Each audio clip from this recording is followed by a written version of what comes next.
Hello, you've made it to Unit 3, the Med Micro portion. Yay! So, hopefully, or maybe not hopefully, you watched my introduction video. Again, my name is Sharon Eden, and I'm going to be your instructor for the second half of this semester. So, welcome. This is week 8, so this runs from October 16th through October 22nd. And before I go through the lecture notes, just some, let's just have some catching up to do with the course. You're probably wondering, okay, so what are we going to do now? That would be my question if I was you. So, of course, there isn't a textbook with the Med Micro. And consequently, that means that there would be no reading assignments, right? And of course, that will save you some money in that respect. However, you do have to take notes and study those notes. And of course, we have some research projects just like what you did with Mr. Seberg. In fact, some of those will be a continuation of what you did with Mr. Seberg. Also, now, if something is unclear with the lecture or lecture notes, please let me know as soon as possible. Also, I always tell my students it's not a matter of if something goes weird on the online course, it's a matter of when. So let's just say when something doesn't look quite right on Canvas, please let me know as soon as possible. I will fix that for you just as soon as possible. Of course, we're still learning the ropes. You probably are as well. One of the things also that I wanted to point out is, well, of course, this is my name. This is my contact information. This is the best way to get a hold of me. I look at this mailbox more often, and here's my office phone number. But again, email is always best if you can. We can have a teleconference if you would like. Better still, if you are on campus and you can come and visit me in my office. It is on the second floor. It's right off of the laboratory in room 212A. And actually, I share the office with Mr. Seberg. And if you know Ms. Shives, we share that office space, at least temporarily until new offices are made. Office hours are as needed because you're online, so that may not apply. It makes sense to just design office hours that work around our schedules, right? Okay, now I'm going to move from here to the course. And of course, this is the course shell, which you are familiar with. I'm in student view, which is why it looks like this. Now clearly there's not a lot in week 8 yet because I'm in the process of putting it together and posting it. But what I did want to point out here is your research project guidance and help. So first of all, if we click on the first page, it says pathogen project process or the steps. And this goes through all of the steps for your pathogen project. Of course, you chose your bacterial organism, right? And you have found some very interesting things about your organism. I've been peeking online just a little bit, to see what you all have posted. And oh, we're going to expand on that. It'll be fantastic. So this project is designed to promote proficiency in microbiology by applying course concepts towards one disease-causing bacterial organism. That's your topic. So for this project, you will write an outline and write a report on your chosen bacterial topic. I know that some of you we're unfamiliar with writing anything in an APA format. I know that is new to a lot of you, just as it is new to a lot of my traditional face-to-face microbiology students. So you're not alone, but I know Mr. Seberg has guided you through that process, and he did that for a very good reason, because now you're going to be writing even more in the form of your project outline and research paper, okay? So I have some other things posted that will help help guide you through this process. So step one is creating your research project outline according to APA guidelines. And I will show you where there's an outline APA guideline. There should be a bracket there, parentheses there. Okay, you must include all topics required, and I have a form. This is required and desired research topics and guidelines. So we'll get to that in just a minute. Make sure before you submit your final draft of your outline that you run it through one of my practice drop boxes. So what you do is you submit the file, and when you're done submitting the file, Turnitin.com will rate it. And it must be rated in blue or green for originality. If it's not blue or green, it's not very original, and you need to work on your rough draft so it isn't quite so rough anymore. Okay, so the better your originality score also, the better your chances are for earning high marks on your project, because I have to assess how much you learn. So if it's not in your own words, well, that isn't going to tell me much, right? If it's pretty much everything the author said, that you got the information from. So, all right. Note also that I would be completely delighted to look over your rough drafts before they are due. So if you want to email them to me, go right ahead. I do this for my face-to-face students. I will do it for you. When you're done with your final draft and you're thinking, wow, this is great, okay, I'm going to submit that, then submit it through the outline Dropbox. I don't have the final Dropbox up there yet. I have to get that up there with the rubric, but I will. Okay, then when that is done, go to step 4, and based on your outline, write your research report, and that includes required and desired research topics and guidelines, and of course the APA format. Now, you are not completely required to stick with your outline, but your outline is designed to organize your thoughts. So stay with that, but you are not committed totally to what you had on your outline. So if you found more information, put it in there. If some information just was too difficult to really write about, you found that you never really understood it anyway, maybe remove that. Or maybe some topics need to be arranged a little bit in your research paper, then go ahead and do that. Absolutely. The outlines are really there to help give you a design, sort of like setting up your plan, okay? And then submit your report to the research paper Dropbox. And again, that will be posted soon. One more note, I would be delighted to look over your rough drafts before they are due. Okay. Now, and I know Mr. Seberg has explained this to you, but make sure both in your outline as well as in your research paper, all information must contain an in-text citation as well as a reference page that corresponds with the in-text citation, and everything must be in an APA writing format, okay? All right, so let's move back.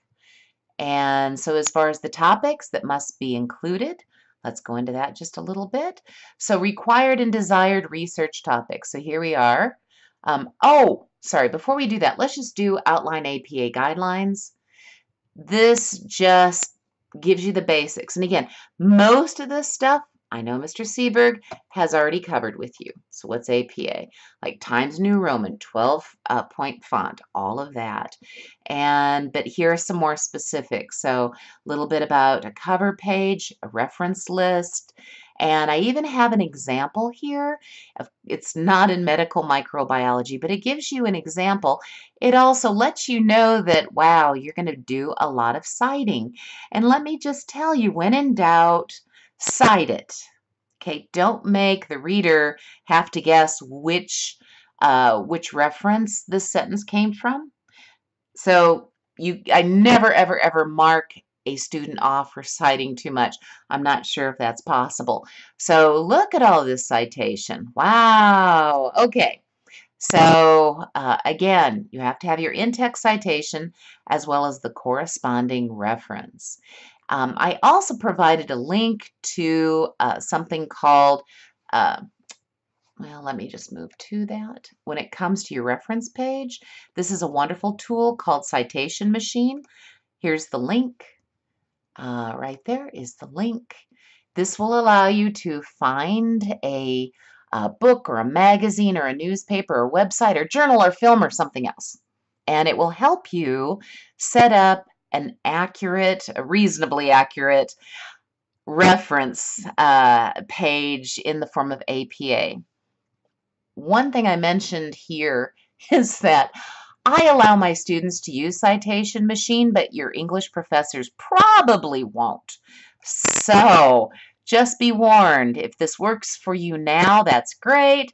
But if you're taking an English class here, you probably won't be able to use that. Okay. This just shows, oh, here's a practice. Oh, God, hold on. Gosh, okay, let me do this. Let me fix that. Okay, that's better. All right. So the required and desired research topics and guidelines. So what I have here are the basics as well as what you need to earn something higher than an average grade. Make sure that all technical and scientific/medical terms are explained completely. That helps to flesh out also your outline in your research paper. So some required topics include taxonomic categories. And if you're wondering, well, I'm not even sure what that means. What are taxonomic categories? That's okay. We haven't talked about those yet, but we will. Bacterial morphology. The what? Well, those are basic characteristics like cell size, cell shape, cell arrangement. Some of you, while doing your research, might have come upon the word gram stain or gram positive or gram negative. We will, that's something you can put into your outline and your report. In fact, it's required, okay? There are other structures that we will talk about as the second half of the semester proceeds. Where is your disease-causing pathogen reported? Who is affected? How is it transmitted? So forth and so on. Make sure you have an antibiotic listed in there. Somehow you're going to have a topic that includes how your organism is controlled and or eliminated, and that would require at least one antibiotic. Also, don't forget economic impact. That's really important, unfortunately. I want to make sure that you have an actual monetary amount. So if it's in US dollars or Great British pounds, whatever, you should have something. Now, some of you may have topics that do not have large global economic impacts, so therefore there's really no studies out there. If that is what you are facing, how much would it cost you if you had this infectious disease? Call a pharmacy, maybe during office hours, okay? Find out the cost. Life cycle, you can include a case study, that would be great.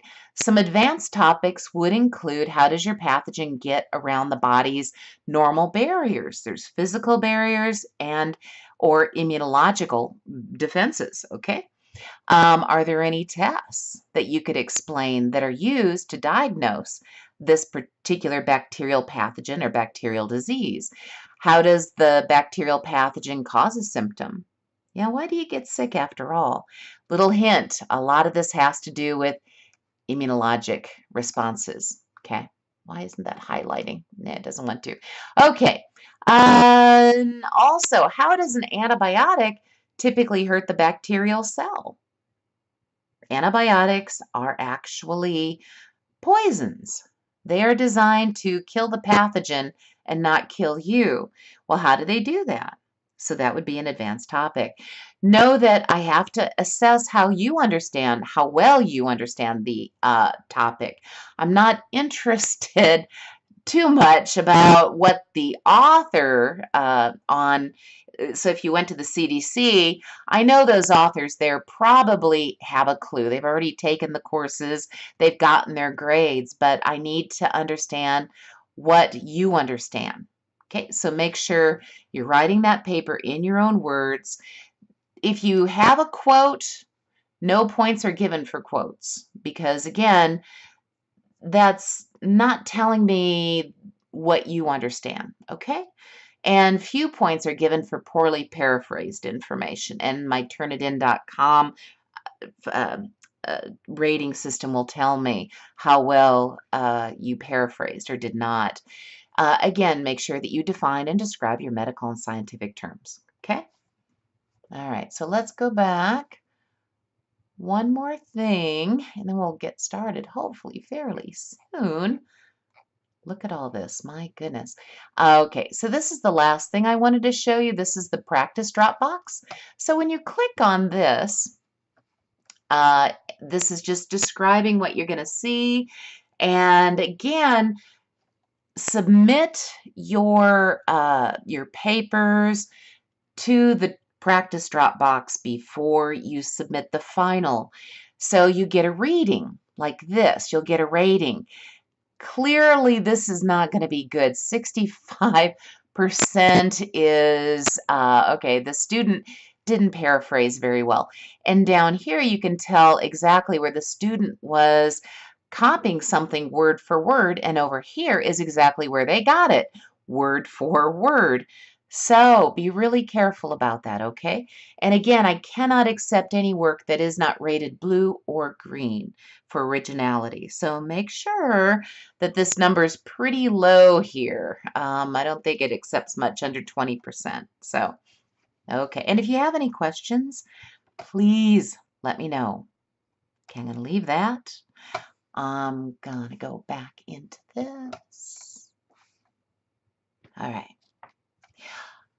Oh, no, there's just one more thing I wanted to mention. Okay, so again, though, if you see something really weird on Canvas, please let me know as soon as possible.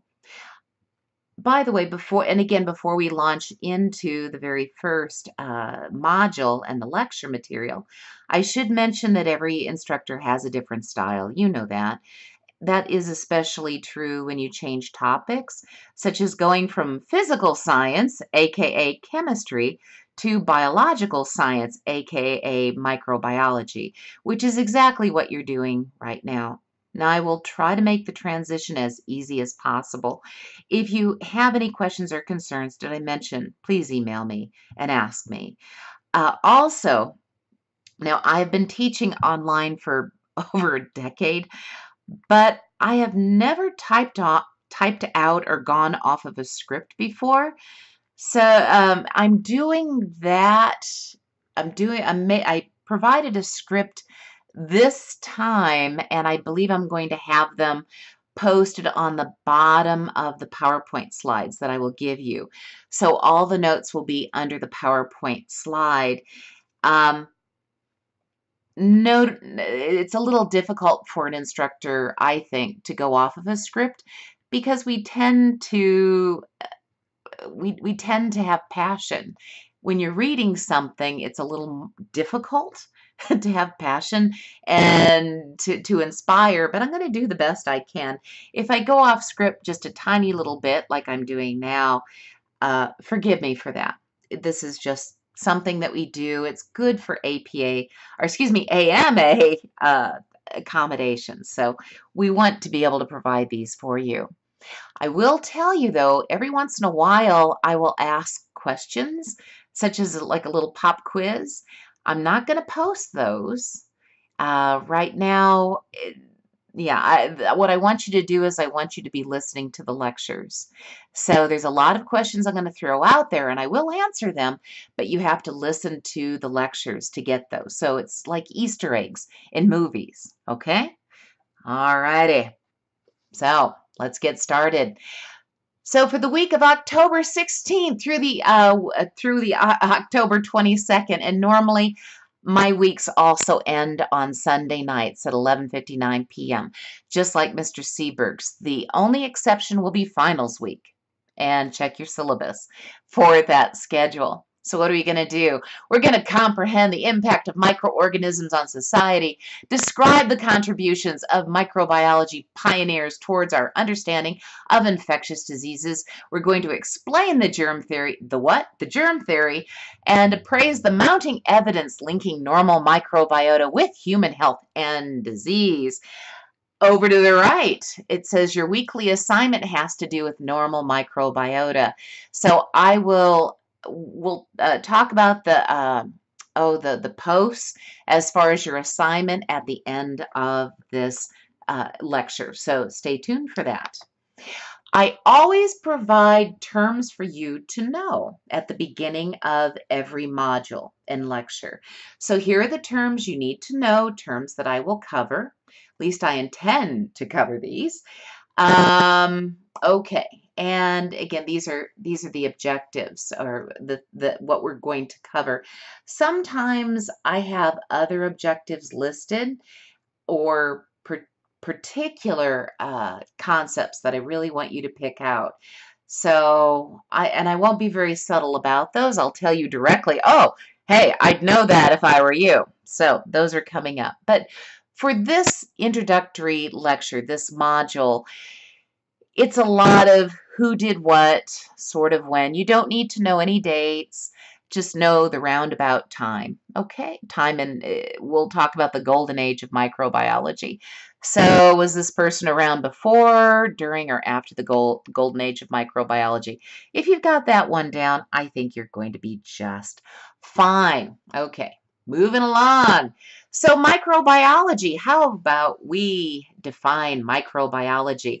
Well, it is the study of organisms of microscopic size. So they're going to be living, and they're going to be very, very, very tiny. So that's really tiny. So which organisms are studied? Well, most of them are going to be living creatures, but we're actually going to talk about infectious particles that by definition are not living. So I will talk about that in just a moment. Also, I wanted to point out this is an old-fashioned Gary Larson cartoon, if you're wondering why it's in black and white. When I decided to leave research and go into education full-time, my old microbiology professor, the person who taught me this stuff, used to show these on an overhead projector. He used transparencies, actually. He retired when I went into education full-time, and he gave me all of the Gary Larson cartoons that I saw when I was first learning microbiology. So I share these with you. All right. So let's talk about which microorganisms are studied. So microbiology is going to include bacteriology. Okay. Bacteriology is the study of bacteria. Okay. And here's some bacteria here where the little arrows are pointing. What is next to the arrows would be human cells. So these are really big epithelial cells from the respiratory tract. This is actually Streptococcus pneumoniae. Causes a type of streptococcal pneumonia. Most of you have this in the back of your nasopharynx. It's right there. It's not causing you difficulty now, at least I hope not, but there are some types that will make you very ill. Mycology. What is mycology? Well, mycology is the study of fungi. Oh my goodness. So what types of fungi? Well, yeast. Yeast are fungal, and some make our bread, and some make recreational beverages, alcohol, right? But there are some, and here's a bread mold, and this is where we got penicillin from. Penicillin came from the bread mold Penicillium. But there are also fungal diseases out there. We'll talk about those later. And again, in addition to yeast, and there's also molds that we will talk about. Molds are fungal, and they can cause a lot of diseases in a couple different ways. We will cover these later on. Okay. Oh, I just wanted to show you. So this is the kind of yeast that you would use to make your bread rise. Okay. But if you grew those up and looked at them under the microscope, they'd look just like that. I know you're thinking, but isn't there a type of yeast that causes disease? By golly, yes, you're right. We'll talk about that later. All right. Parasitology. What is parasitology? Well, so this is actually going to include different kinds of parasites. Most of them are going to be endoparasites. That means that they live inside the host and they benefit from the relationship. The host usually is harmed by this relationship. So this can include parasitic worms. And you can see the parasitic worms here in the large intestine, or excuse me, no, small intestine. Take that back. So these would be endoparasites. They live inside of the body, the host. There are parasitic protozoans, think malaria, we'll talk about that. There are also some ectoparasites. That means that they feed on you outside, okay, from the outside of the host. So ectoparasites are outside of the host. This would include things like insects. Okay. All right, virology. Oh, I know. You know what this is. This is the study of viruses. Now, viruses are not considered living by most scientists. There's a very cool argument, though, that they might be in a certain way. Once they take over the host cell, they become that host cell, and therefore they are living.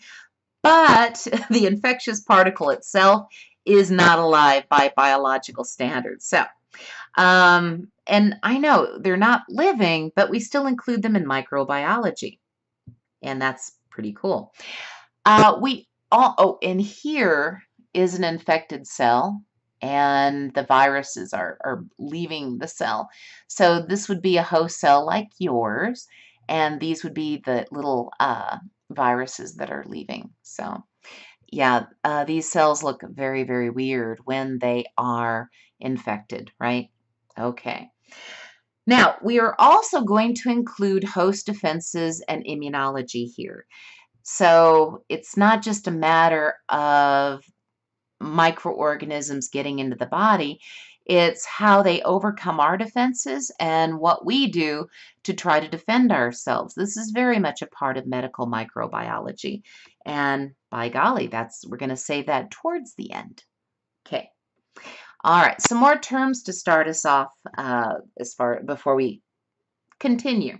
So morphology. Now this includes the organism structures and its characteristics. So the picture on the right, this illustration, shows 3 different kinds of bacterial shapes, what we would say bacterial morphological shapes. So there's a coccus that's very round, there's a rod or bacillus, and here's a spiral one called a spirillum. So morphology, and there's a lot more to it. But when you're doing your research project, well, you'll want to tell me what shape is your bacterial organism. Okay. Now, infection. What is this? You're thinking, well, I know what this is. So this is an organism growing in or on the human host.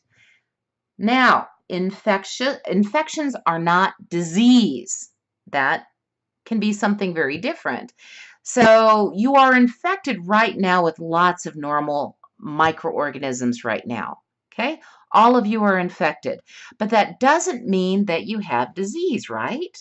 Maybe a few of you do. Sorry if you do. It's kind of hard to work through that, isn't it, and listen to lectures. Now, a lot of carriers are infected, but they never get a symptom. If you've heard of Typhoid Mary, everybody told her that she was carrying deadly bacteria, but she felt fine, and actually she was treated very badly. That's a good topic for an ethics course. Okay, disease. Now, disease is different than an infection because a disease means you have damage, okay? So, pathogenic. Okay, so pathogenic means disease causing or disease generating, right? Break it apart. Pathogenic, disease generating. Got it? All right. Virulence. Okay, now sometimes when you think of viral, right? right? Sometimes we think of it almost as a masculine trait. It should not be. But yeah, virulent, we think strong, right? Okay, so virulence is the degree of pathogenicity or okay. So let me give you an example of this. So microorganisms can have many characteristics that make them better pathogens. And so they have greater virulence. Now, for example, let's say you have two strains of Staphylococcus aureus, staph, okay, two cultures of them. One culture of Staphylococcus aureus has a gene to make a very nasty toxin. The other one doesn't. Well, the one that has the gene to make the nasty toxin is the one that is going to be more virulent. Okay? It's going to be better at causing disease. Understand? Kind of turning up the volume for disease. Normal microbiota, normal flora. Really, the better term is normal microbiota. I'd rather you use that term. Normal flora really refers to the old way of categorizing bacteria. Scientists didn't know what to do with these bacteria, and they thought, well, okay, they're not animals, they're not flora, or they're not fauna, so we'll call them flora, as in plants. Well, believe it or not, there are bacteria that photosynthesize like a plant. Actually, they're a little more like algae, but the better term is normal microbiota. Okay? And down here you can, excuse me, here you can have, here are a couple of images. You have some bacteria growing on a tooth. So this is using a scanning electron microscope. After brushing teeth, your tooth, well, this is what's left. You always have normal microbiota. Okay, so organisms that typically live on or inside your body, they're not causing disease, and some of them may be even helpful. How could they possibly be helpful? We're going to talk about this a little bit later on, but the ones that live in and on your body actually will fight off invaders because, well, they've established their turf. They don't want any nasty guys moving in because, well, that's their turf. So they'll fight off disease-causing organisms many times. They will train your immune system. They will even provide nutrients. No, yes, they will. For example, E. coli, Escherichia coli. E. coli. All of you have E. coli in your gut right now. Don't freak out. E. coli actually makes vitamin K for you, and that is important if you want your blood to clot, and I think you do, okay? Just guessing. So it lives happily in your gut. You all have normal microbiota, okay? Don't freak. You can't actually survive without it. Letting you know. Okay, so everyone raise your hand if you have an infection right now. You shouldn't be pausing. Yes, yes, yes. All of you are infected with lots of invisible creatures. Hopefully you just don't have disease, right? Okay. All right. So, which of the following is an infectious disease?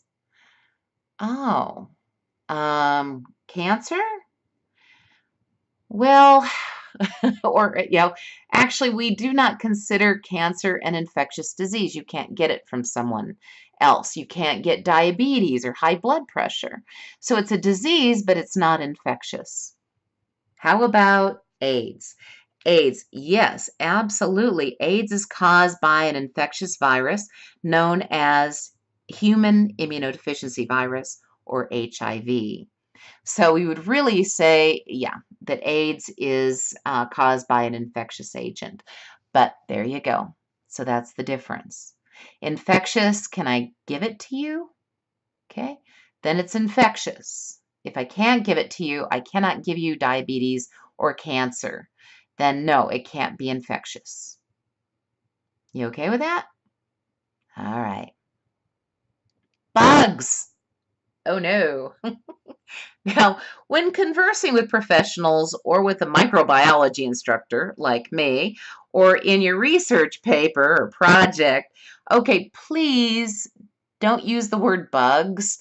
It's use microbes or microorganisms, or use the proper name like Staphylococcus aureus, E. coli, what have you. Don't use bugs. That's a whole different category. Okay, bugs are animals.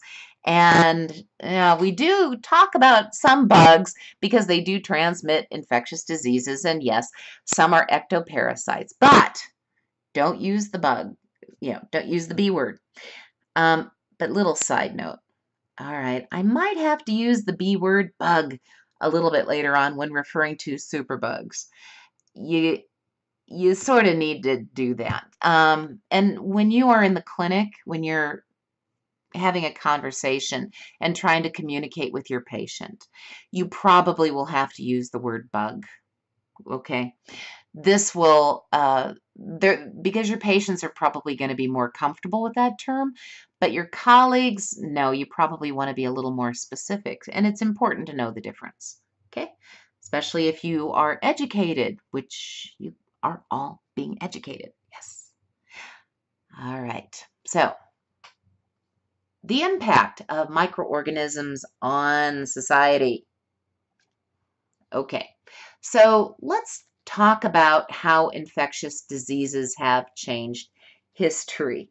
There's a lot of books out there that have described how disease has changed the outcome of wars and changed humankind in many, many different ways. The 6th century had something called the 6th century plague of Justinian, where 40% of Europe was killed. Now, just stop for a moment and think about this. What would be the impact of losing 40% of the people in your community? Just the people who you interact with on a daily basis. So, where are your resources going to come from? Okay, how are you going to get your food? Is it going to get, who's going to grow it? Who's going to harvest it? Who's going to ship it? Do you have money? Well, how are you going to, even if you can work, are you going to be able to get to your bank account? How are you going to get medical care? 40% of Europe. Okay. The 14th century saw the Black Death, also known as the Black Plague. Here you can see some of the individuals afflicted with the Black Death or the Black Plague. One of the characteristic skin lesions are these big buboes. And you'll notice there's a big dip in the human population right around that time. Yes. So it killed 30 to 60% of the European, Asian, and North African population. Yeah. I mean, goodness, that's pretty devastating. So, okay. Now, of course, historically, if you lived during this particular age, wouldn't you want to know what's the cause? How can it be controlled? How can it be eliminated? Right? You'd want to know that. So maybe, you'd ask your father and say, Dad, what causes the plague? Now, he might respond with any of what they considered theories of the day. Okay, he might tell you it's caused by evil spirits or bad air, also known as miasma. That's what they called it. Or they would say it's an imbalance of fluids called humors. We might have to bleed you. Up here in this image, you can see he's trying to freshen up the air just a little bit. Well, this is not going to be useful information. Medical science really needed to proceed from this state. This was not good. If you do not understand what's going on, you cannot control it, and you are at the mercy of it, which is why you're learning microbiology now, because you need to learn how to control it in your job, okay, and probably personally as well. These two pie charts I wanted to show you also, just to show you the leading causes of death in the United States in both 1900 and 1997, about 100 years later. So in 1900, you were very likely to die of respiratory diseases, especially tuberculosis. That's caused by a bacterium known as Mycobacterium tuberculosis, by the way.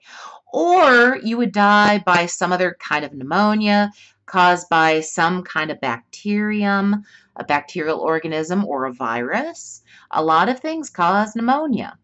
Okay, pneumonia is just a set of symptoms we call syndromes, but okay, so this is normally what you would die from. The third on the list is diarrhea, so a diarrheal disease. Little further down, so if we go about 100 years later, well, heart disease and cancer and stroke, 1, 2, and 3. So you have to go a little further down to get pneumonia. And diarrheal diseases are not really on the top 10 list, which is good because we understand the disease-causing organisms and how they are transmitted. We could do something about it, right? Right. So yes, you need to understand the infectious disease organisms if you want to control them. Like I said, that's why you're here. Yeah. Okay. So when did we start to get a clue? When did we start to think, maybe it's not evil spirits, maybe it's something in the air, but it's something more than just miasma. Maybe it's not an imbalance of the humors. Well, this is where the germ theory comes in. Now, the germ theory is a theory that proposes that certain diseases are caused by microorganisms. Woohoo! What a thought, right?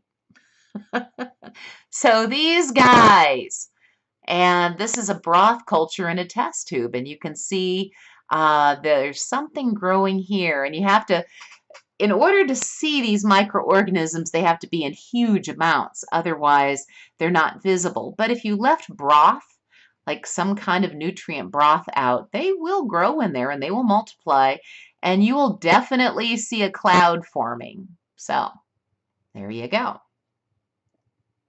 Okay. So when did the germ theory take off? Well, it was a slow evolutionary process. First of all, you had to have some technological discoveries. You need to have the technology there, okay? And also you needed to get rid of something called the spontaneous generation theory. And I'm doing the quotes with both of my hands for theory. That's not really a scientific theory. It's what a lot of people who are not scientists think of as a theory. It's just they think it's an idea. But the spontaneous generation theory is an old idea that living creatures spontaneously generated from non-living matter. For example, maggots spontaneously generating from a piece of steak sitting on the counter. Okay. And also they used to think that diseases just spontaneously generated within a patient. They just kind of occurred, probably because you were naughty, I suppose.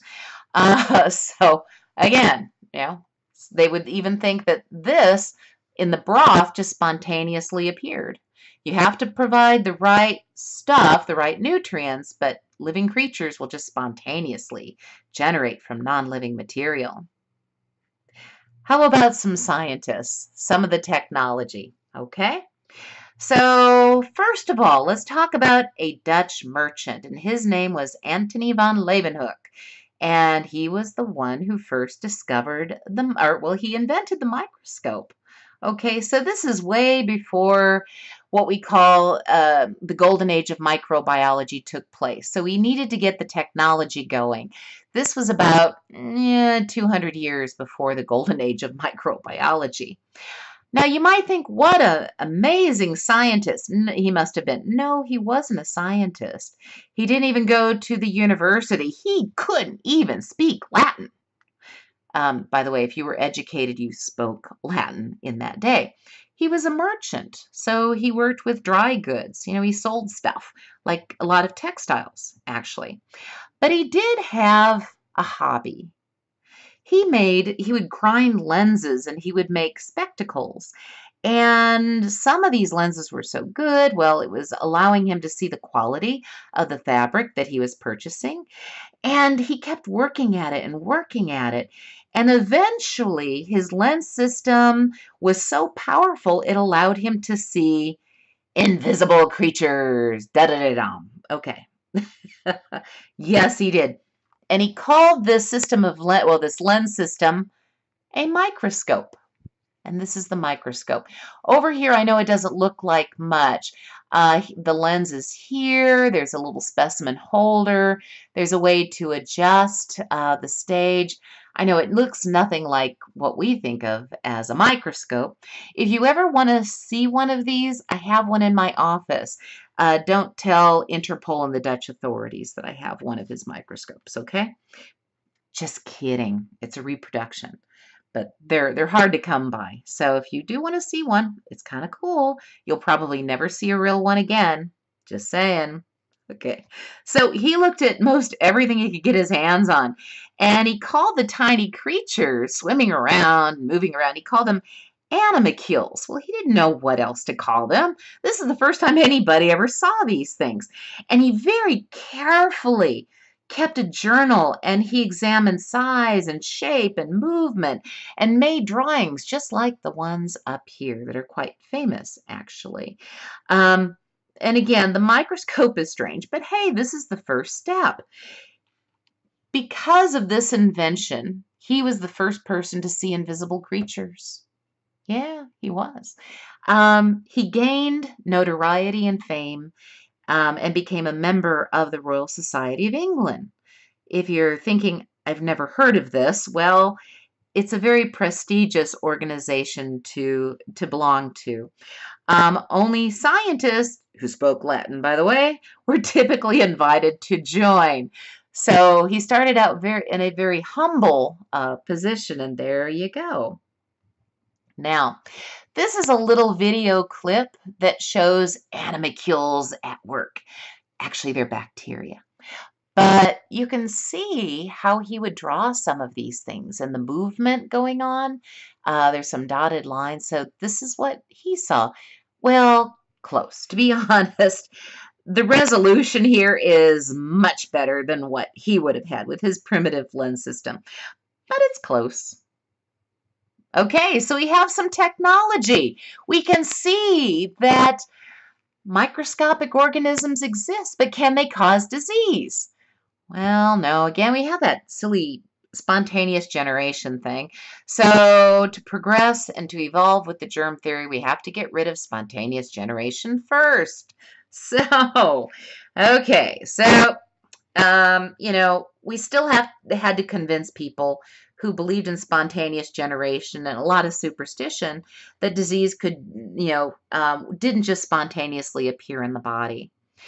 So here you can see some cute little mice. Now they're spontaneously generating from a jar of wheat, don't you think? Or maybe it's oats. Yeah, but spontaneous generation. Life arising spontaneously from dead or non-living material. You're not buying it? Good for you. I wouldn't buy it either. Spontaneous generation always had supporters and luckily had some critics. So the critics included many famous scientists. One you probably have never heard of, one you have. Well, maybe a couple you've heard of. So Francesco Redi, do you remember hearing about him? You're thinking, oh, the name sounds familiar. Okay, who was this guy? Well, okay, so he's the scientist who not only disproved that spontaneous generation he not only disproved spontaneous generation, but he was able to prove that maggots did not spontaneously generate from meat sitting on the counter, that flies had something to do with that. Do you remember that? And he developed a very elegant set of steps. Scientists use the word elegant, by the way, when something just seems simple, but it's so perfect. So the word elegant is used. He used these elegant set of steps that are now used by all true scientists today, called scientific method. Yes, you know the steps. So first of all, observation. A scientist observes the natural world and forms a question. Okay, about what he's observed, he or she has observed. Hypothesis. Some people learn the definition of that as an educated guess. Really, let's say an educated explanation based on other research and books and seminars and common sense and other aspects of science. So it's an educated explanation for the question you had in your observation. Then, of course, the experiment. This is critical. A real scientist experiments. You test the hypothesis, and hopefully you have a control group too. Yeah. And then you form a conclusion, and that looks at the experimental evidence and determines if the evidence supports or doesn't support, nullifies the hypothesis. Nullifies means it doesn't support the hypothesis. So that's scientific method. That was Francesco Redi. And somebody you may have heard of called Louis Pasteur. You're thinking, oh yeah, I've heard of him. So he's actually more than just the guy who came up with pasteurization. He is considered the father of microbiology for reasons we will cover later. And he also disproves spontaneous generation of microorganisms in broth by providing a very inventive way to keep the broth sterile while not blocking the flow of natural gases. Okay, I have a little picture here to show you. Sorry, I'm a little late on the maggot thing, but again, Francesco Redi said that the maggots did not spontaneously generate from the meat. Flies had something to do with it. Between you and me, flies land on the meat, they lay their eggs, and the eggs hatch into the maggots, and then the maggots then develop into flies. Okay, that metamorphosis stuff from your K through 12. Okay, this is Louis Pasteur's swan neck flask, and using this, he was able to prove that there's creatures in the air, and they can very easily contaminate your surfaces, your broths, that sort of thing. And he had to prove this experiment with also he needed to keep the broth sterile in such a way that the air couldn't get it. Well, the contaminants couldn't get into the broth, but air could get in and out. You don't really need to know this. Look online if you want to know more about Pasteur's gooseneck flask. It's very interesting. We just don't have time to dwell on this. So there's plenty of information on the web. If you want to see a real picture of the goose or swan neck flask, well, you have to go to some of the museums in France. And the museums do have the flasks, the original flasks there, right next to a big picture that says, "No photography, please." Oops. No, I did not take this picture. Don't be thinking, naughty, naughty, Miss Eden. Now we know what you're about. No, a friend of mine, a former Creighton professor, took this picture. All I can tell you is I've been on trips with him. The man never sees. They do not, no photography allowed signs. He never sees them. I honestly, I think he just doesn't. I really do. It's accidental. But the nice thing is, well, I'm probably never going to get to see these things in person. So we get to see them. It's kind of one of those, wonderful moments in history, and it's neat to see the original equipment. Okay. And again, backing up, and each of these scientists really contributed to disproving spontaneous generation. They were both very important in this. All right. So, in addition to those two individuals, how about the pioneers of the germ theory? There are many, many, including Louis Pasteur, so he's going to be back. Okay, but the first scientist that we want to talk about is this scientist here, probably someone you've never heard of. This is Robert Koch. Okay, and he was around during the golden age of microbiology. So when was that exactly? Well, if you like the Sherlock Holmes mysteries, the Robert Downey Jr. movie version, that was around the Victorian era in England. That's about the golden age of microbiology. A lot of science and technology took off at that time. So did science and microbiology. So yay. So our first scientist, like I said, now he's from Germany, and his name is Robert Koch. If you are German, it's pronounced Koch, right? So that it would be the university way to pronounce it, although I'm still not good with German. So Koki came from a poor mining family, and it took him a lot of determination to get a university position, but he did. And he studied math, and he studied natural science, and then he studied medicine. And along with Pasteur, he helped to spark the golden age of microbiology and solidified the germ theory as a real theory. Okay. Real scientific theories would include something like, oh, I don't know, gravity. Okay, got it? Yeah. So, Koch set out to develop some criteria to link a particular germ to an infectious disease. And so we would say this criteria is called Koch's postulate. Okay, so Koch's postulate, his criteria is as follows. The same pathogen must be present in every case of disease. Okay, that makes sense. If we're all coming down with bacterial meningitis, okay, then we should all have maybe Neisseria meningitidis in each of our, well, in the spinal fluid of each of our bodies, right, in each of the patients. So the pathogen must be isolated from a diseased host and grown in pure culture. So you need to be able to take it out of somebody who's sick and grow it up, and it has to be pure. And then once you get sort of a pure culture going, so you have the disease-causing organism, you've got it in maybe a petri dish or in a test tube, you have to be able to give it to a healthy, susceptible individual, let's say lab mouse. Okay, we're okay with that? And then the healthy individual must come down with the disease, okay? And you should be able to then take the pathogen from that diseased animal, and it must be grown up, and it must be identical to the original, okay? So, for example, let's say if we did this on human subjects, once again, let's say, so just for arguments, just for communication purposes.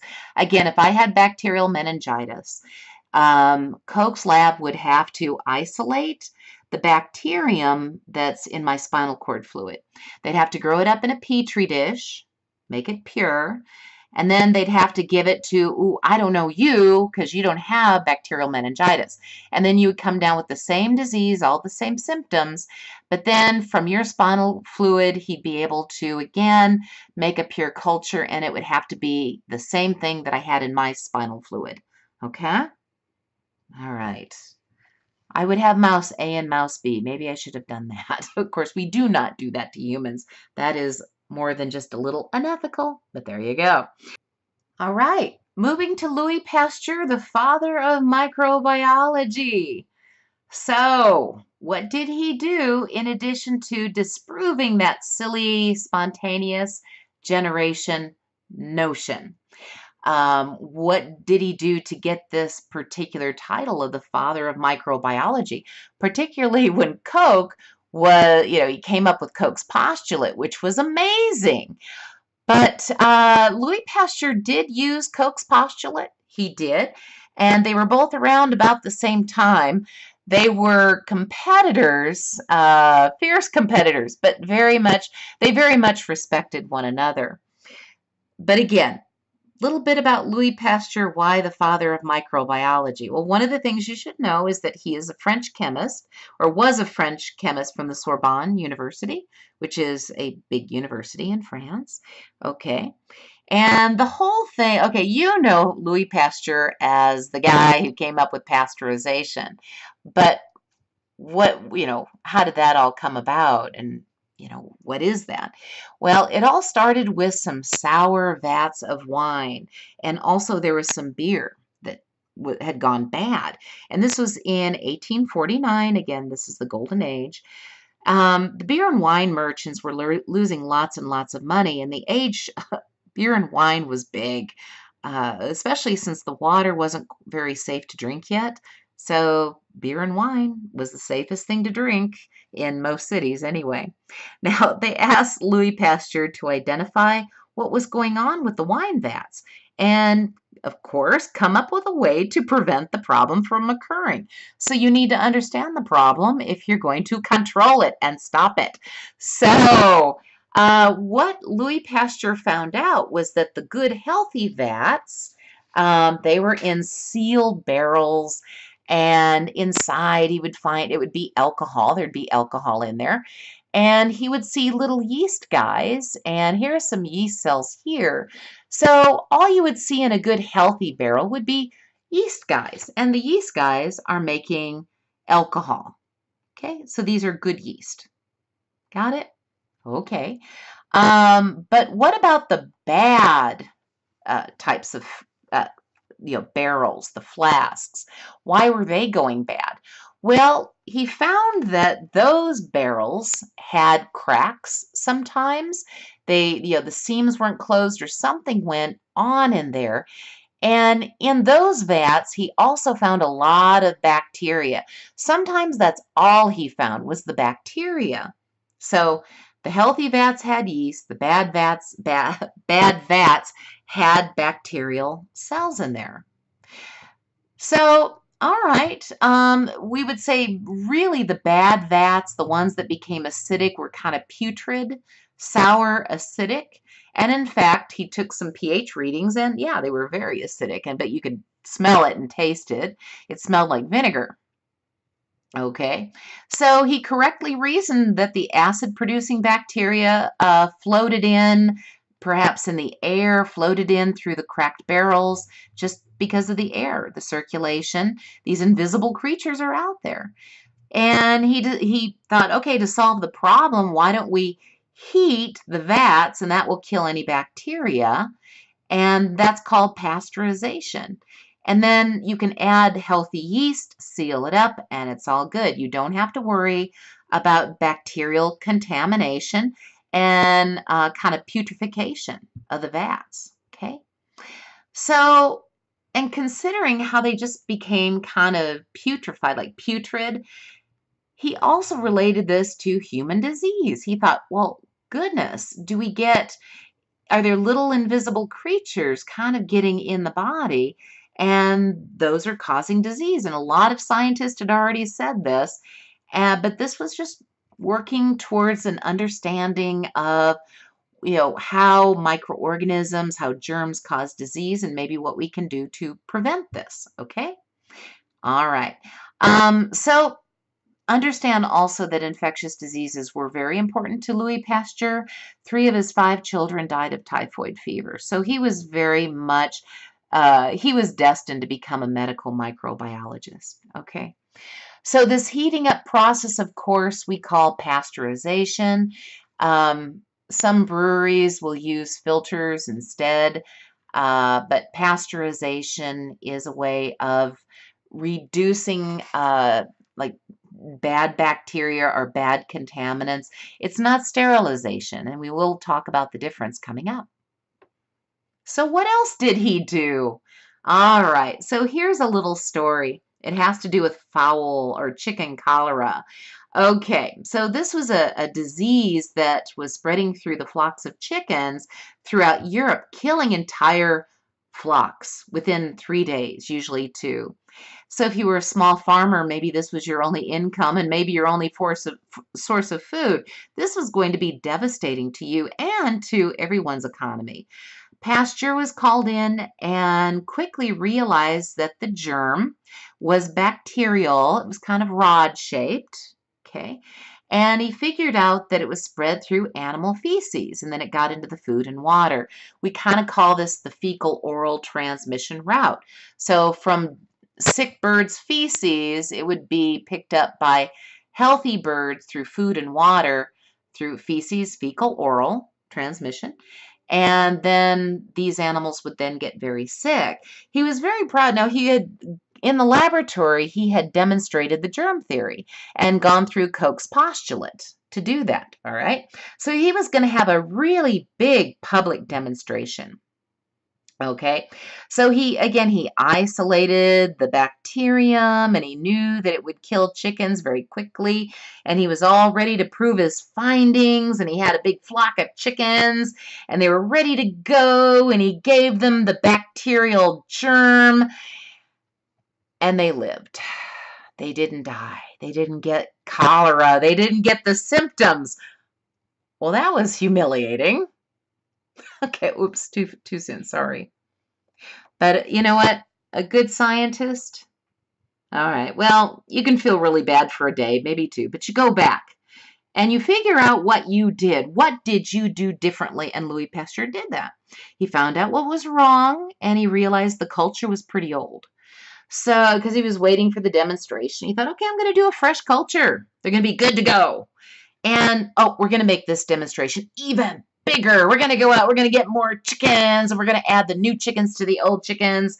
And we're going to give them a fresh bacterial culture. And they're all going to be sick and die. They're going to all die from chicken cholera.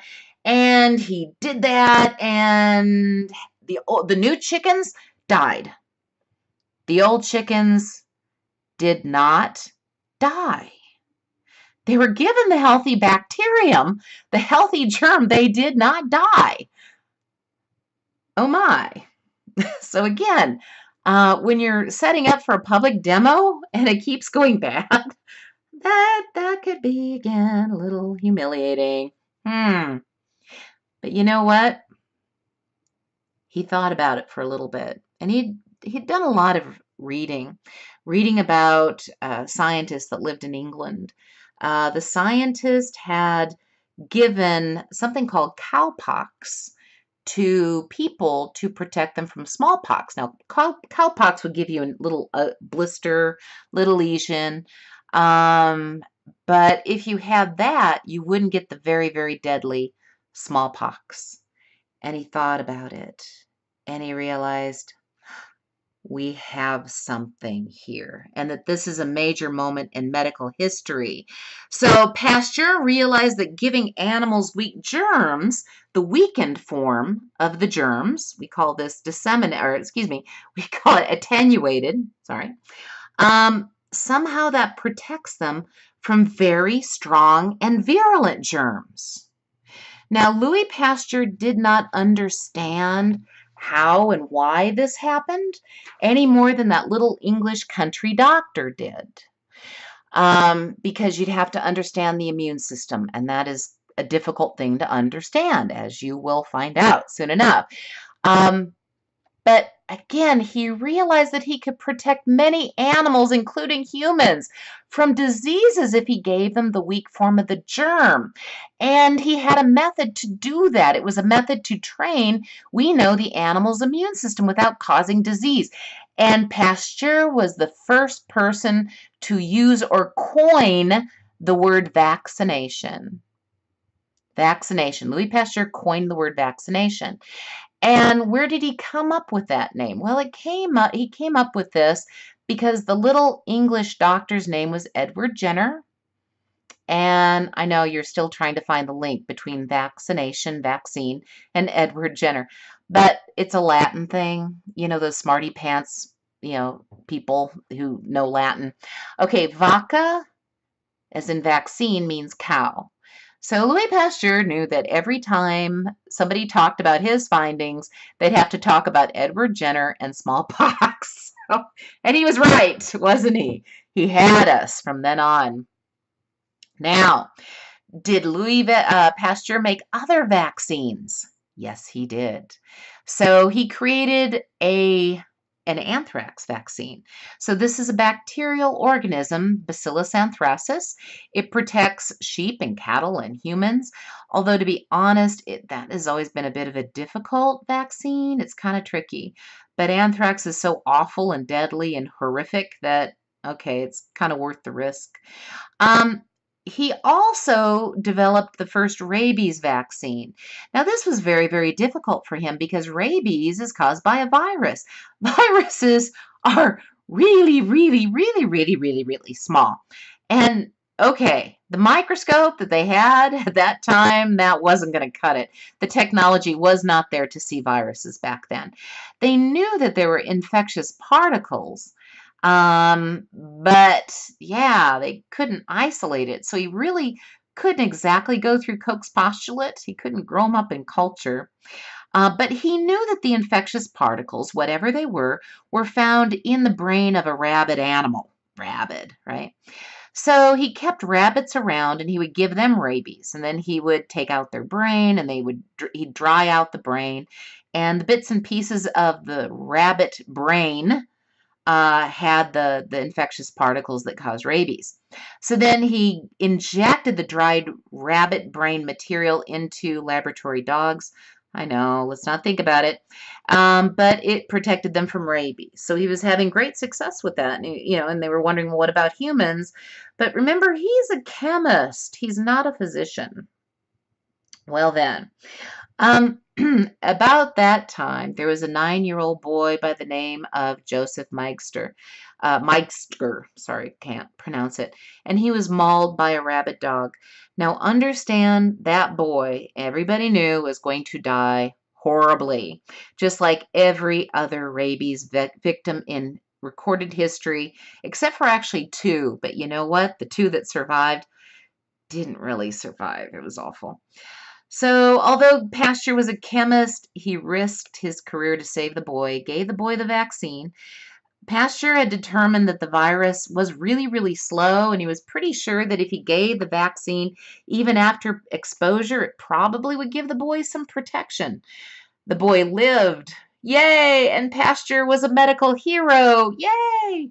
But, not everything Pasteur did was all so great. And again, he could have been in deep trouble because he's a chemist. But it's nice. We can be grateful for all the lives that he did save. So, but yeah, not everything he did was all that great. All right. How about another scientist? And actually, he's a scientist and a physician. His name is Joseph Lister, and he introduced aseptic surgery. Interestingly enough, Joseph Lister's great great grandson was just texting me. He's the one, well, okay, he's a friend of mine and he is a microbiologist, as it turns out. Did research on Pseudomonas. If you don't know what that is, we'll talk about it later. But yeah, Joseph Lister, he was a Scottish physician. I know. What's the what are the chances that I know Joseph Lister's great great grandson? But Joseph Lister was a Scottish physician. If you are Scottish, or if you're not Scottish, and if you've ever been to Scotland, been to Edinburgh, you should check out the museum there. It's awesome, just like Joseph Lister was. He did, he did a lot for all of us, actually, medical science in general. But so again, he was inspired by Lister's work as well as Robert Koch. Okay, understand that early surgical procedures were very crude and physicians didn't necessarily wash their hands. Surgeries were commonly performed in the classroom. Can you imagine? Instruments barely cleaned. As a result, not surprising, major surgeries had a mortality rate of over 50% due to infectious complications. Yeah, really. Tell us about it. So Lister wanted to tackle the problem, as I said. Again, he had studied Louis Pasteur. He knew about the wine spoilage. He thought, okay, there might be things floating around that could contaminate and cause putrefaction and gangrene. So he thought, okay, we're going to go out and we're going to control these little microorganisms. Okay, we're going to eliminate them from the surgery site, which would eliminate infections. So, and again, he hypothesized that post-operative infections are due to bacteria, and he was right. So, going to stop putrefaction, gangrene, going to eliminate the bacteria from the surgical site and eliminate infections. Now, he knew that a substance called coal tar creosote, okay, if you've heard of creosote, it was used in a little British town called Carlisle. And they had a really smelly sewer system. Well, there's no sewage treatment, so everything went into that sewer. And they figured out that if they put this creosote into the sewer, the smell stopped.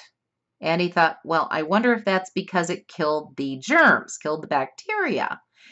And he was quite right about that. So he and other surgeons, well, he made, first of all, a chemical made from that creosote that we call carbolic acid or phenol. There's a lot of phenol products that are out there. The old-fashioned Lysol, the smelly stuff in the brown bottle, that's a phenol compound. We'll talk about those a little bit more later on.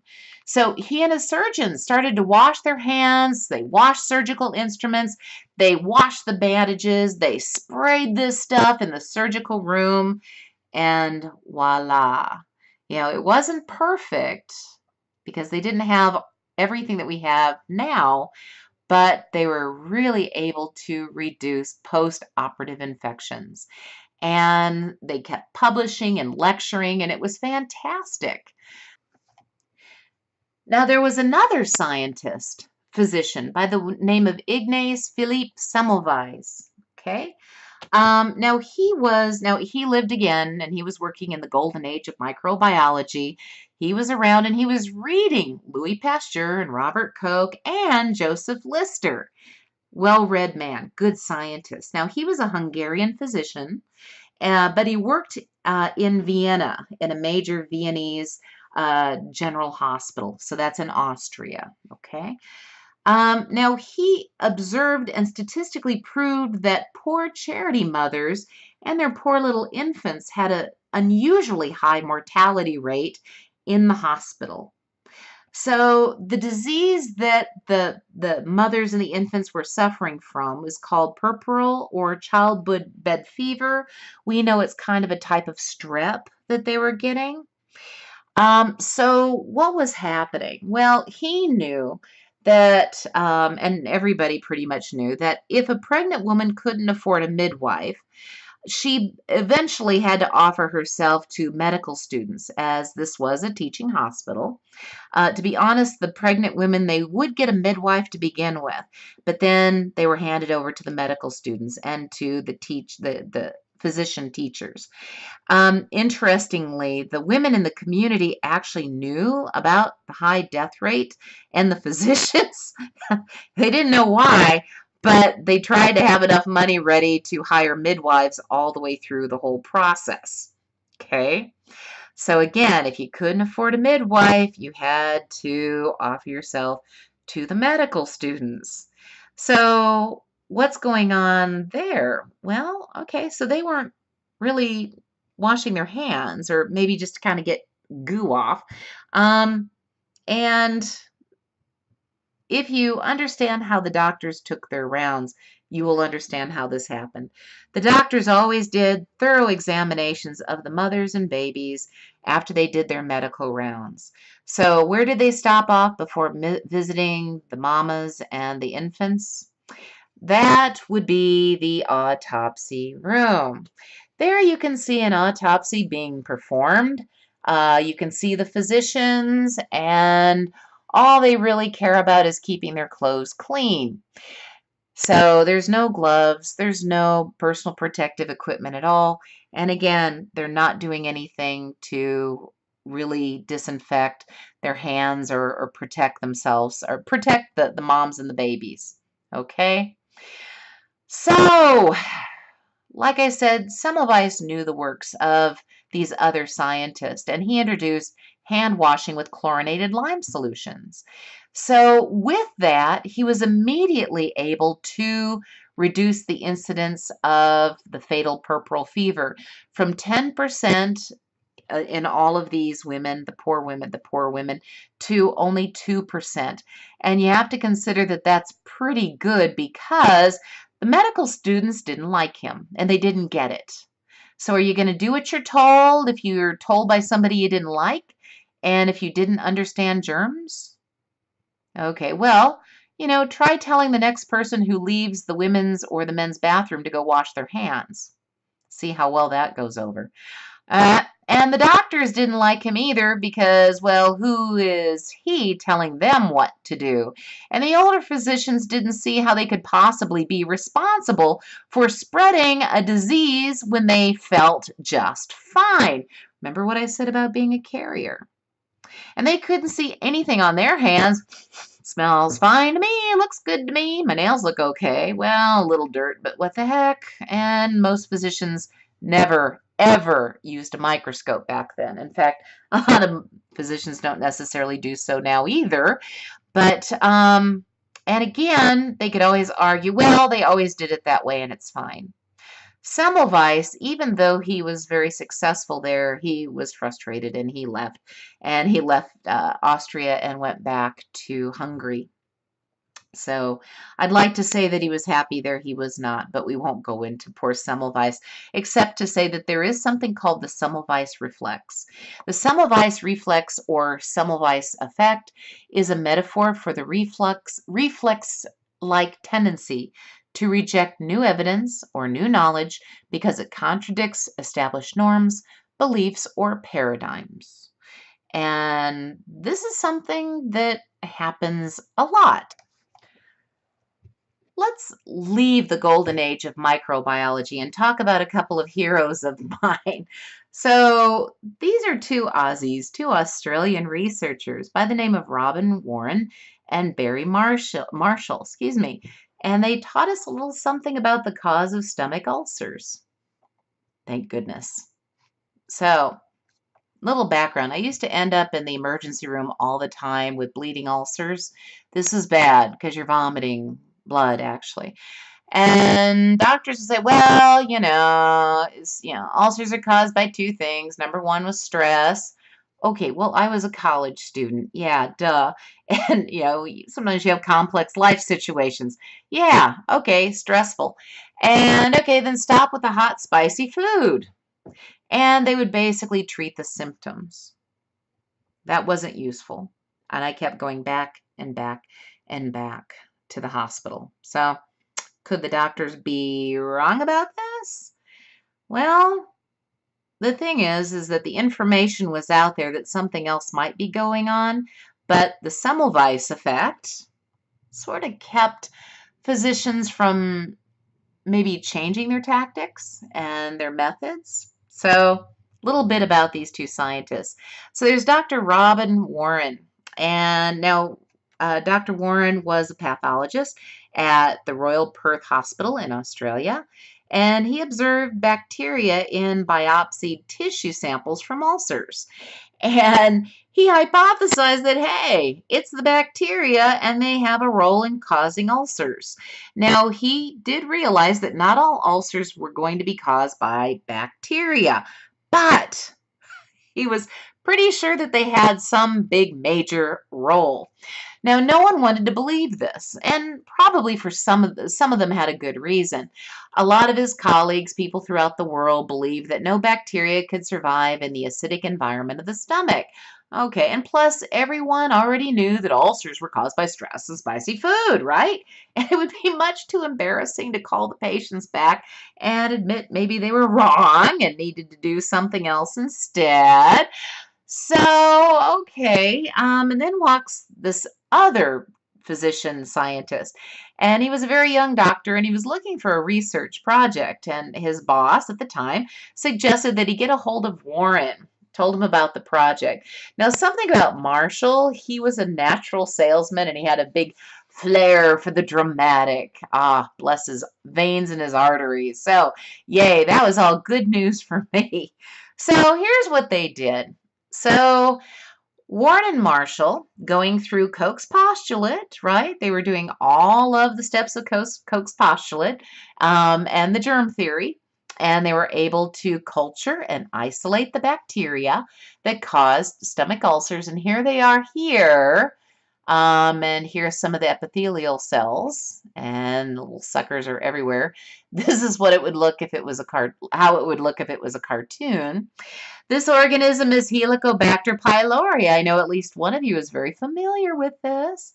So what were they going to do to really make a dramatic impact on the medical community to turn around the Semmelweis effect? Well, Marshall drank a solution containing their newly discovered bacteria, and within just a few days, he had full-blown gastritis, which is what you get before you get an ulcer. And he had all of the endoscopy pictures to show before and after. And yeehaw. So talk about going against the Semmelweis effect. And thank goodness for me, right? And for probably many of you. By the way, they did win the Nobel Prize for this. And there's more to this because it's not just all the ER visits and the misery, and it is miserable, or it was miserable for me, but stomach ulcers and reflux, all of that can cause cancer, stomach cancer, and esophageal cancer. So it's really, really serious and must be treated, not just the symptoms, but the disease, the infection needs to be treated, period, not the symptoms. Okay, and yes, now I'm disease-free. Yay! Here they are, Nobel Prize winners. Yay, they deserve it.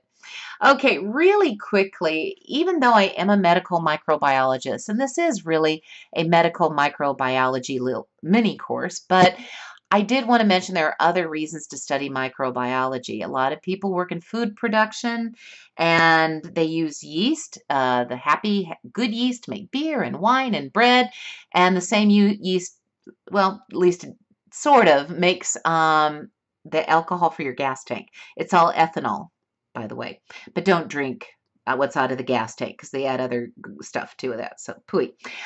Yogurt, which is made by bacteria. So soy sauce, usually by yeast and or bacteria. It depends. Some people study bioremediation and they go into that field. This is the biological treatment to clean up hazardous chemicals in the soil, as well as surface and subsurface waters. Just note, if you're thinking, why don't we just clean everything up using microorganisms? And we use, by the way, excuse me, fungi and bacteria, special kinds of fungi and bacteria that do good and they don't do any bad things while they're there munching up the toxic materials like crude oil. They can't always be used. There's different reasons. Sometimes it's just not feasible. And that's too bad because really we're going to need this when they put that BP fail-safe Keystone pipeline right over our nation's largest water aquifer. So, well, good for the Canadian BP people. I'm sure it'll be just as safe as everything else they do. Okay, and did I say that out loud? No, yeah, I'm sure they're telling us the whole truth. Okay, and then of course, industrial manufacturing. So all of this we do in addition to studying infectious diseases. Okay, so I wanted to mention also that if you're starting during this class, some of my students get a little grossed out. You know, it's like germs are everywhere. Yes, they are actually. Microorganisms are ubiquitous.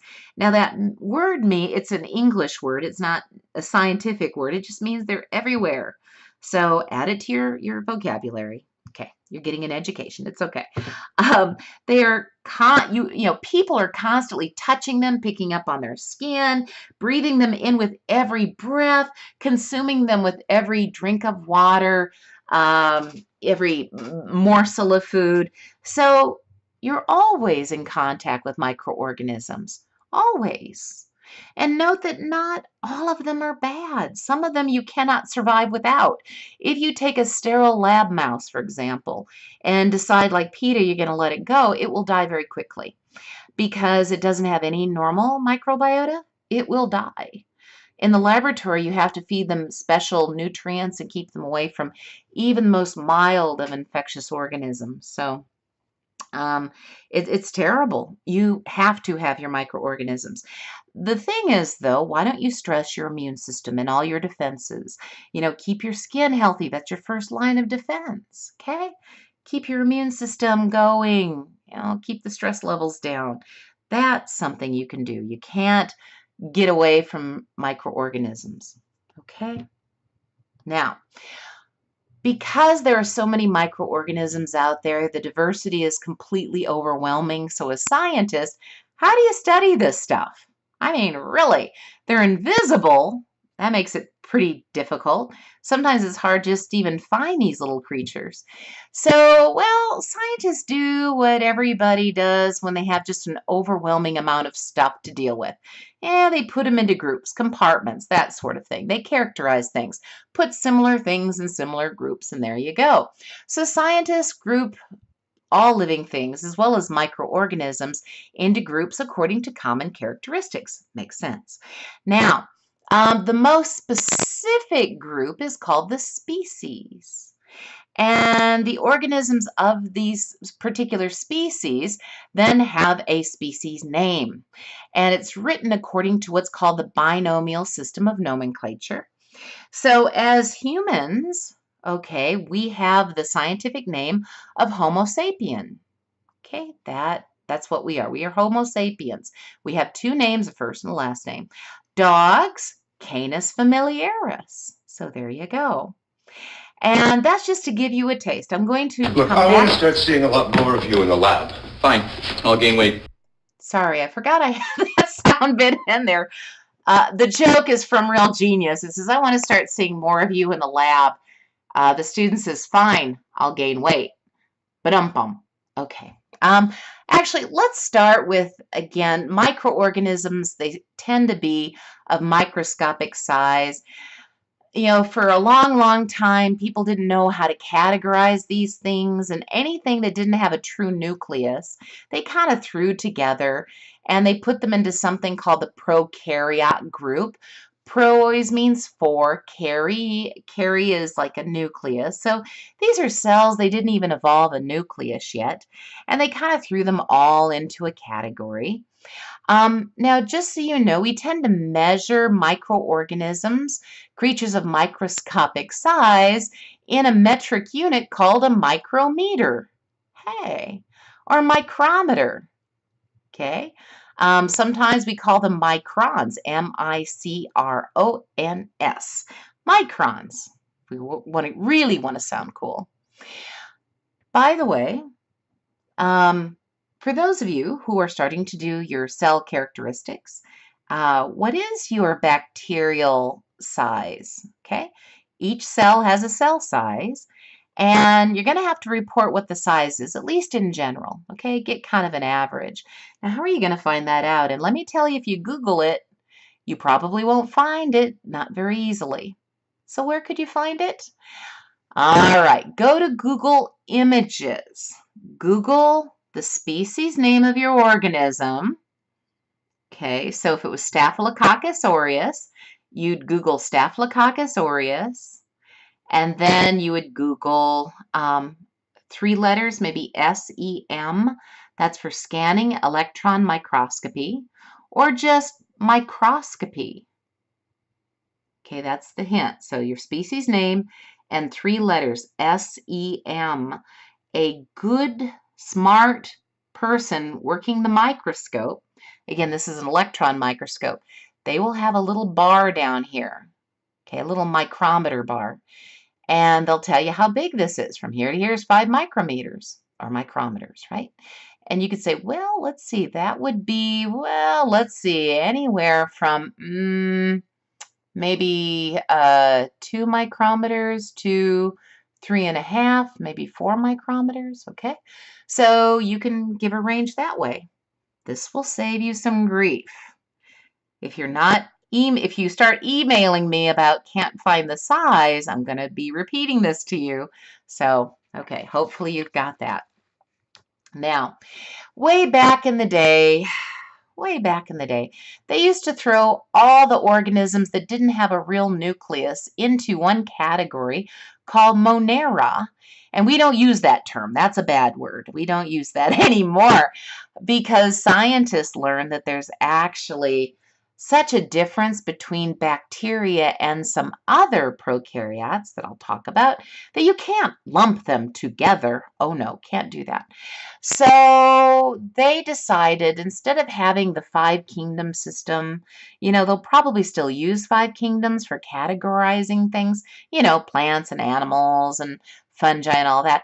They said, let's have three domains. Let's put everything on this planet into three big domains. So the first domain is called bacteria.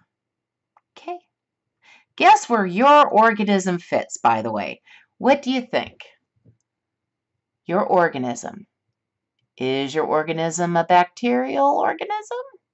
Then which domain do you think it belongs in? Yeah, okay. I'll move on. Okay. So these are cells. They don't have a true nucleus. So these are prokaryotes, and many times they have a chemical in their cell wall called peptidoglycan. If you break this apart, you can kind of guess what might be in there from Mr. Seberg's lecture. If you're thinking, I don't know what that word is, I'm going to just kind of bypass it.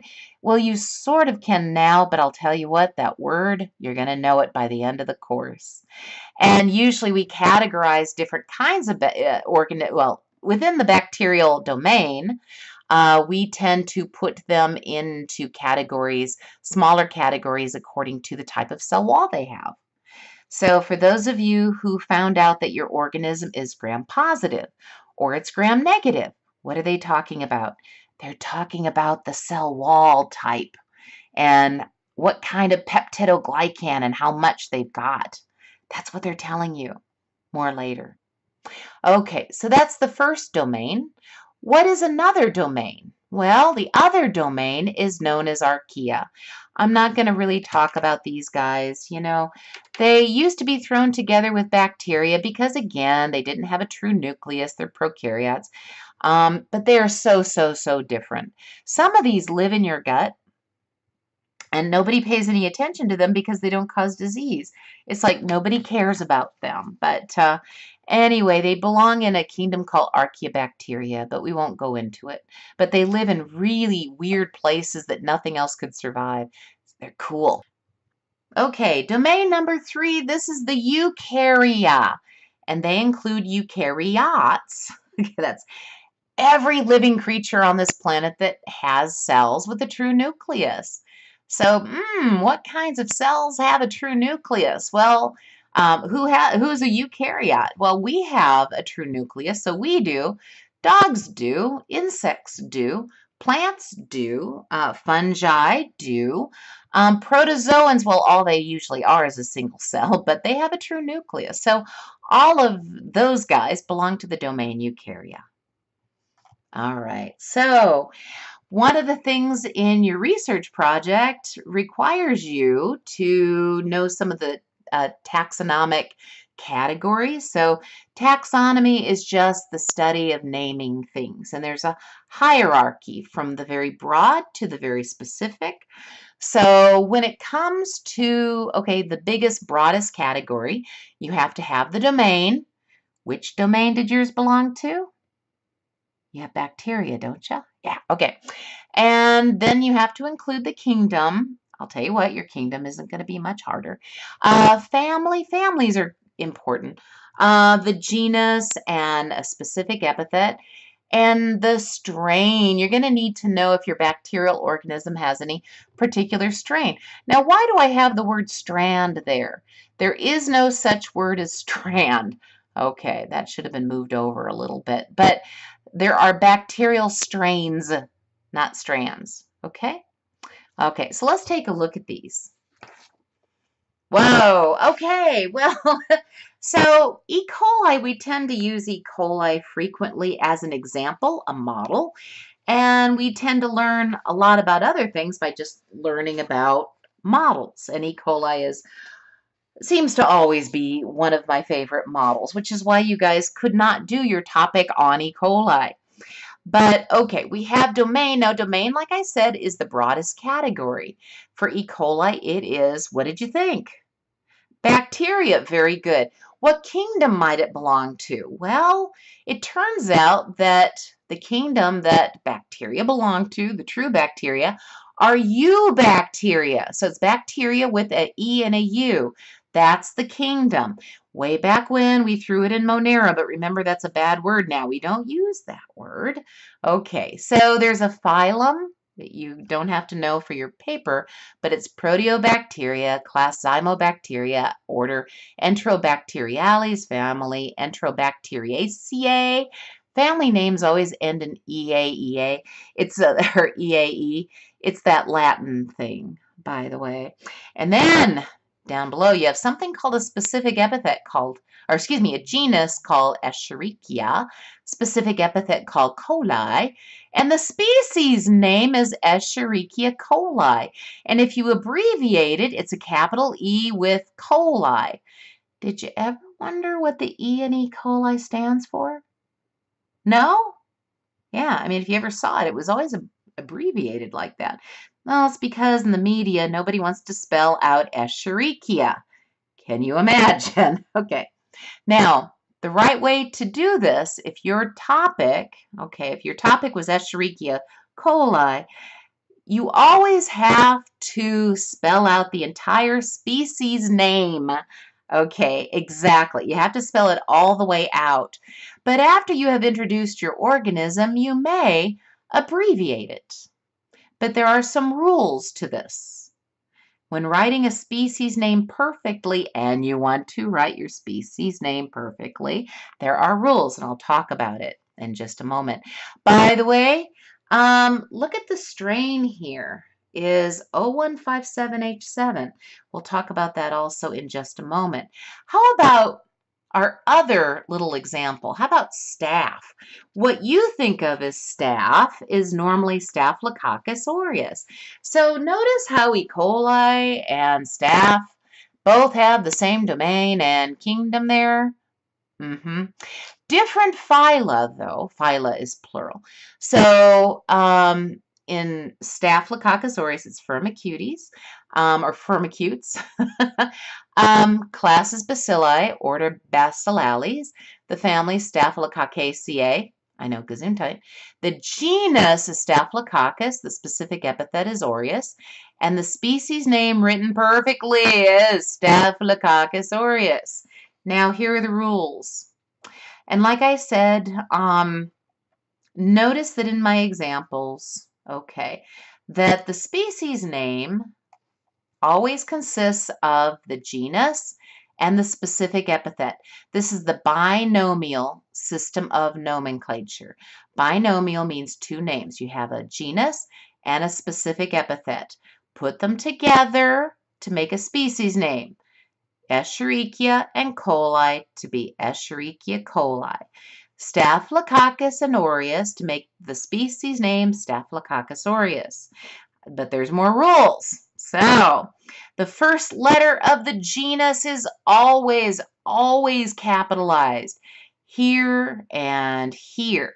Here, okay, here and, here and here. So, the genus is always the first name of the genus is always capitalized. But the specific epithet never has any letters capitalized. So nothing here, nothing here, nothing here, nothing here. So these rules apply to your organism as well. Every time you write it, you have to write it perfectly. Now, what else? You'll notice it's always in italics. Whenever you have a genus name, and let me fix that actually. Sorry, whoops-a-daisy. So, my bad. That would have dinged me some points here. So you'll notice that, wherever you have the genus, wherever you have the specific epithet, whether they're separate or together in a species name, this must be in italics. If I was writing this on the board, I would underline it. Okay, that's what I would do. You guys don't really have to worry about that. Now, what about the strain? Okay, so again, E. coli, I have a strain listed. Strains mean that, it's a specific subset of the species. So if you have a whole bunch of E. coli, for example, some of them are different strains than others. for example. Okay, right now, all of you have E. coli in your guts. They're busy making vitamin K for you. Now, you are not violently ill, are you? You don't have disease because you don't have the strain known as O157H7. That strain of E. coli not living in your gut makes a very deadly toxin. Okay? Do you understand? Right? So there are strains within a species. Okay. Let's do a why you should care moment. Why to put things into categories. You might be interested in some of these. For example, certain phyla or phyla. So, okay, let me move back to here. Okay, so here's some phyla. You'll see staph belongs to one called Firmicutes, right? There's also one that I didn't talk about called Bacteroides. Here you see two lab mice. And both lab mice are litter mates. They are genetically very similar, if not almost identical. They were born sterile. They were fed exactly the same diet. But take a note, okay, you're probably noticing that this guy is a little bigger than this guy. He's got a lot of fat pads going on. Now, what's the difference? Scientists, in addition to the regular diet, again, they're both getting the same food, they both get the same exercise or have the opportunity for the same exercise. But the Firmicutes were given, or this group was given a whole bunch of bacteria from the group Firmicutes. Okay, so these guys have different bacteria in their guts. Turns out this is also a major type of bacterial organism in obese people. What do you know about that?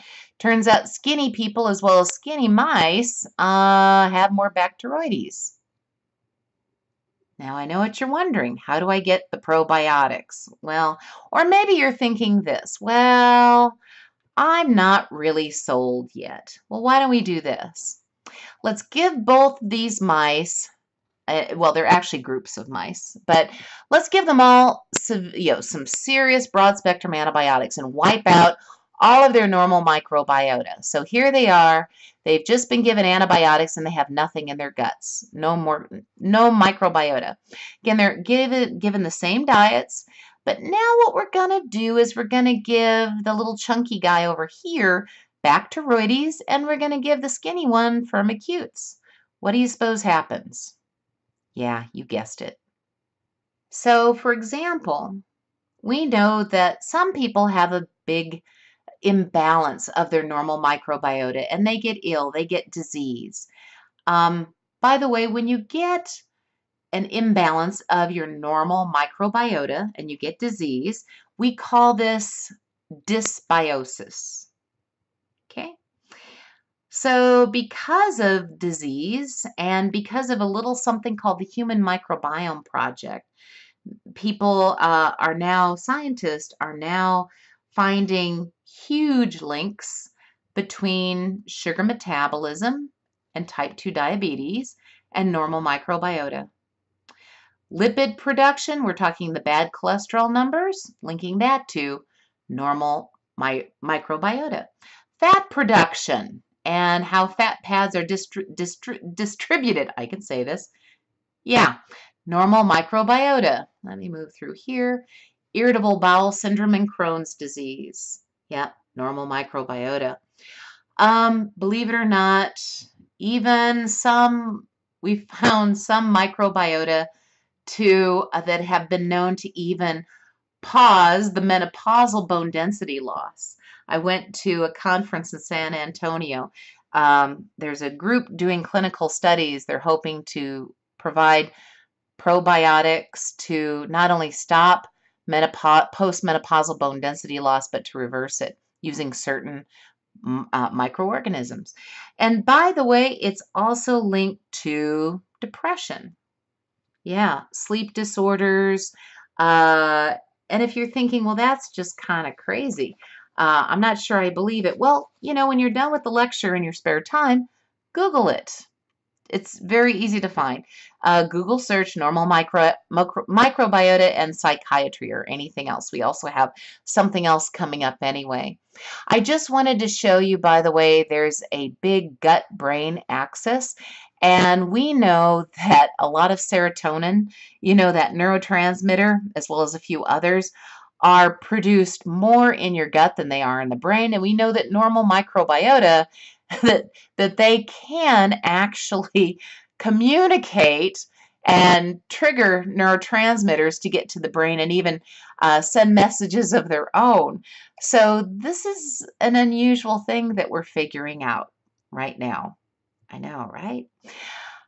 It's quite exciting. So with that, I'm going to let you know that this week's assignment is a TED Talks, and it's entitled, Is the Gut the Gateway to Disease?